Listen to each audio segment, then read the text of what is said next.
మన తమిళనాడు నుంచి ప్రత్యేకంగా విచ్చేసినటువంటి గౌరవనీయులు శ్రీ రజనీకాంత్ గారు విచ్చేశారు.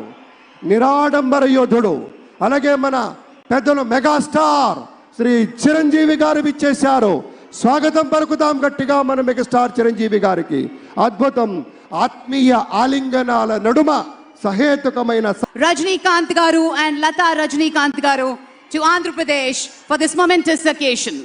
పద్మ విభూషణులు. ఆ రోజు మనం అంతా చూసాం. పుత్రోత్సాహం తండ్రికి ఏ విధంగా ఉంటుందో మనకి తెలియదు, కానీ సోదర ఉత్సాహం ఆ సాష్టాంగ నమస్కారంలో మనమంతా వీక్షించాం. ఆప్యాయత, అనురాగం, అనుకున్నది సాధించి పవన్ కళ్యాణ్ గారు సోదరుడు మెగాస్టార్ గారికి సాష్టాంగ నమస్కారం చేసిన తరుణం. సాష్టాంగ నమస్కారాన్ని ఈరోజు సభాముఖంగా గుర్తు చేసుకోవడం అవసరం అనిపించింది. It gives us great pleasure to welcome all the dignitaries across the world. ఇప్పుడు ఒక సాంస్కృతిక అంశంలోకి వెళ్లే ముందు ఒక ఆడియో విజువల్ ప్రెజెంటేషన్ ప్లే చేయవలసిందిగా టెక్నికల్ టీమ్ ని రిక్వెస్ట్ చేస్తున్నాం. ఏవి please.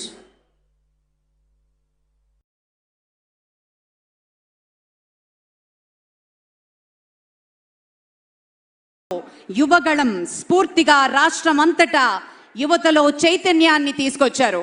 Please put your hands together and welcome Nara Lokesh గారు. ఆ రోజున శ్రీ ఎన్టీఆర్, తర్వాత శ్రీ చంద్రబాబు నాయుడు గారు వారి యొక్క నేతృత్వంలో 4వసారి ముఖ్యమంత్రి అవుతున్నటువంటి ఆ పెద్దల యొక్క సారథ్యంలో పనిచేయడానికి ఇంతమంది సైన్యం సిద్ధంగా ఉంది. మనమంతా వారికి సహకరిస్తాం, వారు అందించేటువంటి ఫలాలని అందుకోబోతున్నాం అనేటువంటి మాటను కూడా మీతో గుర్తు చేస్తూ ఉన్నాం.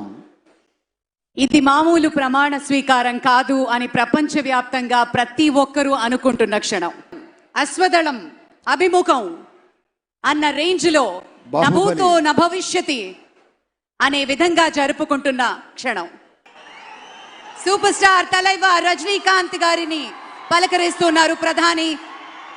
వారి లేడీస్ అండ్ జెంటిల్మెన్, మనస్ఫూర్తిగా వారి శుభకామనలు అందుకుంటూ మన బాలయ్య బాబుతోటి కరచాలనం చేస్తూ ముందుకు వెళ్తూ ఉన్నారు. వేదిక మీద అందరినీ పేరు పేరున పలకరిస్తూ రజనీకాంత్ గారితో ప్రత్యేకంగా మాట్లాడుతూ ఉన్నారు. ఇది ప్రేమ, ఇది అభిమానం, ఇది వాత్సల్యం, ఇది కృతజ్ఞత, ఇది గౌరవం, అపారమైనటువంటి విశేష గౌరవంగా మనవి చేసుకుంటూ